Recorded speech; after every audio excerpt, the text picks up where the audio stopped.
ko lang galing sa trabaho. At medyo naging busy ako kasi po sinubukan ko mag-apply as a factory worker. From welder to factory worker. So ano yung mga pagkakaiba? Yan ang pag-uusapan natin. Ano? Dito naman po sa mga napakaraming katanungan kagaya nitong mga nagtatanong dito. Ano yung mga separate mga kasal sa Pilipinas at merong may gustong maging pumunta rito at merong mga boyfriend na mag-PPR. So obra naman po lahat yan. Nandun po lahat yan sa mga old videos ko. At kung bago ka dito, bago natin pagpatuloy ito, kung bago ka dito, click mo na yung subscriber button natin tsaka yung notification bell. At huwag nyo kalimutang i-share, okay?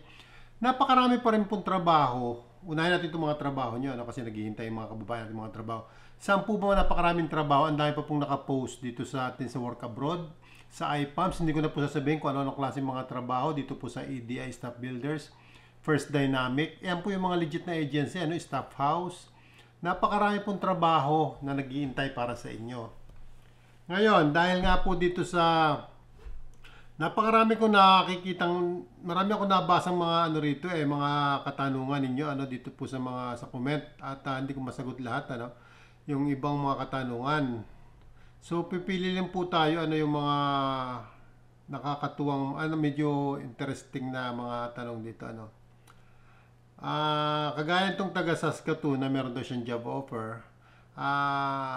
Tatanong siya kung DIY siya or magko-consultant siya. Depende sa iyo, Brad, kung kaya mo magbayad ng consultant o agency, then mas maganda, walang sakit ng ulo dahil kahit pa paano, hindi ka na masyadong mahihirapan.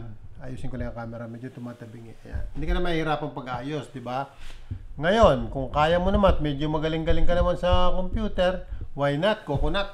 Ayan, di ba? Pwede. Pwede mong gawin niya sarili mo, mas makatipid ka. Kasi hindi mo naman kailangan ng ang funds dito kasi nga meron kang job offer. So, ang gagastusin mo lang dito ay yung mga sa mga pagkuha mo ng mga permit, mga work permit mo, tsaka kung ano-ano pa sa visa yan. Ikaw magbabayad lahat yan. At doon naman po sa yun nga yung mga nagtatanong na may mga gustong nilang pumunta rito at mga may asawa sa Pilipinas pero hiwalay na ng matagal. Kagaya ng aking sitwasyon, pwede po kayo maging makasama ng boyfriend nyo or maging permanent residence dito kung siya ay permanent residence dito. Ang gagawin po lamang ninyo ay siguraduhin nyo na pumunta sa isang abogado at magpagawa ng isang salaysay. Salaysay ninyo, mga pagpapatunay na talagang kayo ay matagal nang hiwalay. Matagal ka nang naninirahan sa mga lugar kung saan ka man doon ang lugar, kung ka doon sa barangay nyo, na matagal ka nang residente ron, na namumuhay ka na hindi kasama yung dati mong asawa. At syempre, kailangan din po ng asawa nyo na talagang pumirma siya. At shoutout dito kay Jun Oroga, lagi natin nanonood to. May nabasa pa ako dito kaninang umaga, hindi ko naman siya mabalikan, ang bilis ano. Yung nagtatanong dito tungkol sa Canada, yung driver's license. Kung daw po pag nag-take sa isang province, ay pwedeng magtitake pa ba sa ibang province? Hindi na po. Kasi may license ka na may lisensya ka na Sa Saskatchewan, license. Pero pag pumunta ka ng halimbawa, Manitoba, okay naman, magagamit mo naman yan kasi lisensya yan lisensya ng pasado ka naman So, hindi naman yan, hindi naman po, hindi naman inter-province ng mga license na to. So, pwede kang tumagos-tagos dyan, pwede kang pumunta ron. Ngayon, ang hindi ko lang alam, pagka nandun ka na sa province na yun, kung halimbawa doon ka na lumipat at nagtrabaho ka doon, kasi sa Saskatchewan ka, tapos lumipat ka ng Vancouver, siguro kailangan mo na rin doon magpa-update i-update mo na siguro yung lisensya mo para mapalitan lang. Okay, ganun lang po yun. Hindi tayo sigurado, So, yung trabaho dito, napakaraming trabaho. Ito ang interesting itong pag-usapan natin, guys, itong trabaho. Kasi ito, para sa mga babae at mga lalaki rin. Ano ba naging experience ni Daddy Lou sa first day ko sa trabaho? As a factory worker. As a factory worker, ito, syempre, marami rin nagulat na mga kasamahan natin doon nagtatrabaho dahil kilala nila tayo. Na tayo ay dating ang trabaho natin ay sa ganung field sa welding. Ang pagkakaiba, syempre, unang-una yung sahod. Hindi natin matatanggihan. Talagang medyo kailangan mo mag-adjust. Depende sa pangangailangan mo kung ika nga, kung matipid naman kayo, matipid ka naman, magkakasya yan. Kasi okay naman yung mga starting dito sa mga factory worker na to eh. Okay naman eh. Ika nga, hindi ka naman mabibehind din. Siyempre, malaki ang kalakihan ng welder, di ba? So, ano ba ang dapat natin paghandaan kung tayo ay factory worker sa Canada? Asahan na po natin yung mabilisang facing dito. Kumbaga, talagang mabilisang kung kilos dito kasi nga production. Lalo na kung ikaw ay nasa production line. At unang-una mga tip po sa inyo sa based on my observation sa unang trabaho ko kasi hindi ko naman linya yan. Pero magaan ang trabaho madali ang trabaho. Ika nga hindi ka naman pahihirapan sa trabaho. Mag-obserba ka lang, mapag-obserba ka lang kung ano yung mga ginagawa ng tao. Tingnan mo yung, kasi color-coded sila sa helmet Ika nga, pagka ikaw ay blue, baguhan ka. New bay ka ron. Pag ikaw ay regular na, white na yung sombrero mo. Pag green, supervisor. Pagka yung yellow, mas mataas yun. Mas mataas pa supervisor. So, pag nakita mo yung mga regular, mga white, naka-white helmet, kung ano yung mga ginagawa nila, like halimbawa, nasa line sila, nakita mo kung anong ginagawa nila, mabilis silang kumilos. At kung wala silang ginagawa, minsan tumutulong sila sa kabilang line. So dito po, kailangan talaga ng team, para kang team player ka rito, kaya hindi pwede yung parang solo player ka rito na ikaw talaga, pag nakuha mo yung bola, dire-diretso na, biyahe ka na. Sabay layup ka na ron, di ba? O kaya kahit malayo, tira mo na ng 3, 4, puro sablay, kaya talo. Pero dito, kahit medyo talagang kailangan yung kamay, extend mo yung kamay mo, yung tulong. Yun ang napansin ko Napansin ko talagang sila. Pag nag-struggle ka, nakita mo may lalapit dyan, tutulungan ka. Kasi mabilisan ng production Hindi po yung pinababayaan yung isang linya na mag-clog na doon, hindi. Pag wala kang ginagawa, pwede kang gumawa ng mga box. Kasi mga box yung lalagyan, madali lang naman. So lahat naman tinuturo at sinashadow ka naman. Ito ay tips ko dito sa ating mga kababayan, sa mga babae. Lalo na sa mga babae natin na gusto magtrabaho ng factory worker dito. Yung mga gusto mag-work dito ng as a factory worker. Yun po yung napansin ko na hindi naman siya ganun kahirap. Karamihan nga mga babae, magugulat ka na lang dahil nasanay na rin sila sa kilos. Mabilis lang yung kilos, huwag lang tayo papatay-patay. At tingnan mo lang yung ginagawa nila, ganun lang naman alalayan ka naman So hindi siya ganun kahirap. At every 2 hours, kung nandito ka sa line na to, malilipat ka naman doon.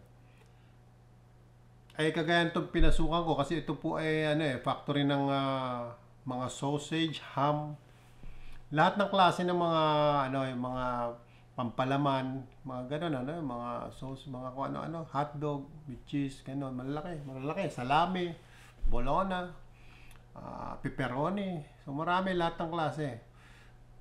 Ngayon, bawat station yan, 2 hours ka. Halimbawa, nasa likuran ka, nagbabox ka, ikaw yung tagalagay sa box ng hotdog.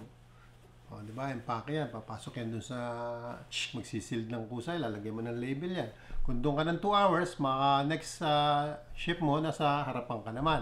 Maaring nandun ka naman. Maaring ikaw yung taga-alalay ka naman dun sa mga white hat na sila yung naglalagay sa plastic tapos binabacuum seal yan ng machine. So, paikot-ikot lang kayo. Kung hindi ka naman dyan, maaring doon ka naman sa nagtatanggal ka ng naghihiwa ka. Kasi syempre, mga hotdog, mahahaba, di ba? Tatanggalin mo ng mga dulo, mga ganun. So, palipat-lipat every 2 hours. So, hindi siya ganun kahirap. Kaya, eto, talagang heads up to sa mga kababayan natin talaga na medyo nag-iisip kung paano ba ang trabaho dito as a factory worker. Hindi po, napakaganda po ng line. At saka talagang, yun nga lang talagang, bago mag-umpisa, talagang maraming procedure. Like, halimbawa kasi, marami kang susuot na mga ganun, lagi sanitize. So, okay lang yan.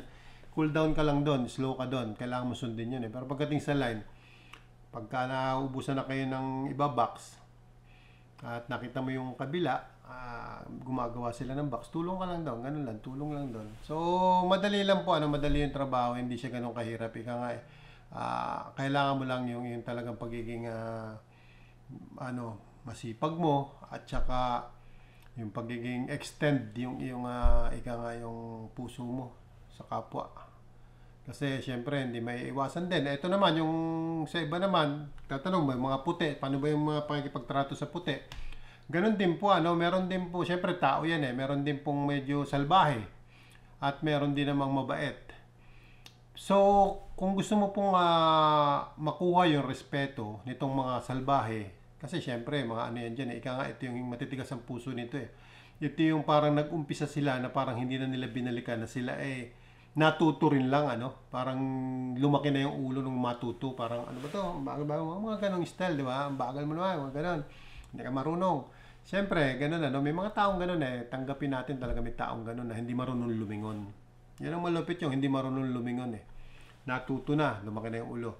Yan po ano, madali lang naman i-deal yung mga ganyan.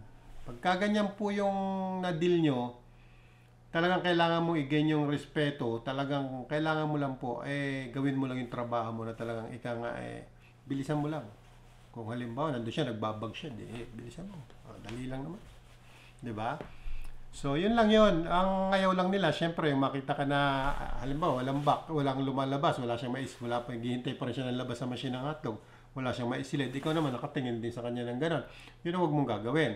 Gagawin mo dyan, either na punta ka muna doon sa kabila, or tingin ka doon, kung may gumagawa ng mga box, ganun ka lang. Or ayusin mo yung pinapaleta mo doon, ayusin mo ganun. Huwag kang tatayo talaga na parang nanonood ka sa kanya na gano'n, parang naghihintay din. So, huwag mong gagawin yun. Kailangan, hanap ka. Kasi, unang araw mo doon, makikita mo sila. Gano'n ang ginagawa eh. So, ganun po yun guys. Kaya yan ang magandang balita sa inyo. Kasi, syempre, si Daddy Lou ay factory worker na pinasok natin to para na sa ganun malaman natin, ano. Nakita nyo naman kung saan tayo nagkahanap ng trabaho. Madali po maghanap ng trabaho dito. So, yun yung sa loob ng factory na nakita ko na sistema. Kaya palagay ko hindi kayo mahihirapan para makapagtrabaho sa ganitong mga klase ng mga production company na ganito, lalo sa mga pagkain. Ganyan, mabilisan. Lalo ngayong Christmas kasi kaya siguro paspasan, maraming order. Buong mundo eh. Kumakain ng mga pepperoni, di ba? Nilalagay sa pizza. Pepperoni, sabi ng mga Italiano. Nakakarating ng Italian. So yun guys, at saka huwag niyong kalimutan, bisitahin yung mga agency na binabanggit natin, yung iPumps, yung First Dynamic, Work Abroad. Diyan po kayo bumabad sa Work Abroad, nandiyan po yung trabaho at diyan po ako nag-post ng resume ko, kaya po ako nakakuha ng staff house. So, silip-silipin nyo yan.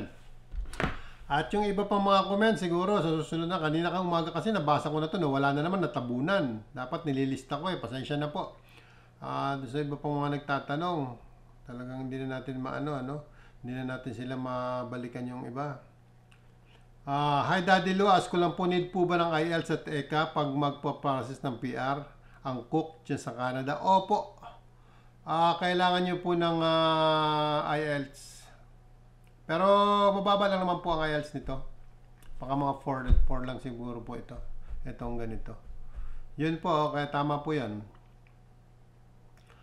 Ayan, yun yung mga nagtatanong, yun lang yung dumaan sa akin sa ngayon. At wala tayong nakita nyo, wala akong ka-upload simula pa nung November 2. Ngayon na lang uli. Ayan, wala na tayong ibang mabasa rito. Solid yung BBM po tayo at saka Duterte ako syempre. Kinakampanya ko na din sa vlog natin. Wala po samaan ng loob kung kayo po ay makalene o makaano kayo. Maka-yellow kayo, yun ang gusto nyo. Basta ako po, yun ang nasa loob ko. Pagdating, respeto po natin yung bawat karapatan ng bawat isa. Okay? Ayan. Sa agency kuya at location. Nasa video po, nasa vlogs po yung lahat ng tinatanong nyo. Yung iba kasi hindi ko na sinasagot kasi yung tanong nyo nasa video po eh. So, ayan. Sa umaga, sa DIY po ba, hindi na po ba required medical? Hindi din po ba need ng OAC from po kapag direct hiring? Kailangan po lahat ito, dadaan po ito lahat. Yung medical, required po. Lagi po required yan. Lagi po required. Okay? Kung magdi-DIY kayo. Yun na yun. Siguro, saka na ulit ng iba. Kita-kita ulit tayo sa next vlog natin, guys. At naging busy lang talaga ako kasi nag-focus muna ako sa trabaho. 2 weeks na ako dyan sa trabaho, kaya hindi ako nakapag-vlog. Medyo naninibago pa ako. Inaalam ko pa yung takbo ng line. Kailangan natin kailangan nating alamin muna yung trabaho mo eh. Yung pag pumasok ka, medyo seryoso ka muna diyan. Kailangan mo alamin, mapagmatsyag para na sa ganon, mag-gain natin yung respeto ng mga nakakatanda na ron at yung mga nandun. Para naman sa ganon eh, hindi tayo yung parang nga. Okay guys, so guys, maraming salamat ulit. Siguro masusundan ko pa ito kasi may malaking birthday celebration dito. Yung panganay ko dito raw magaganapin sa babae. So darating yung mga tropa niya, mga gitarista, mga combo, mga tropa nila, nila Edgar, nila Pepe Smith. Yan, darating dito. Makikilala nyo, mapakilala ko sa inyo. At ibablog natin yan sa baba, sa basement yan. Okay guys, salamat ulit at good luck sa inyo. Tsaga-tsaga lang po ang punan para sa pangarap natin. Tsaga lang po and we love you all. God bless.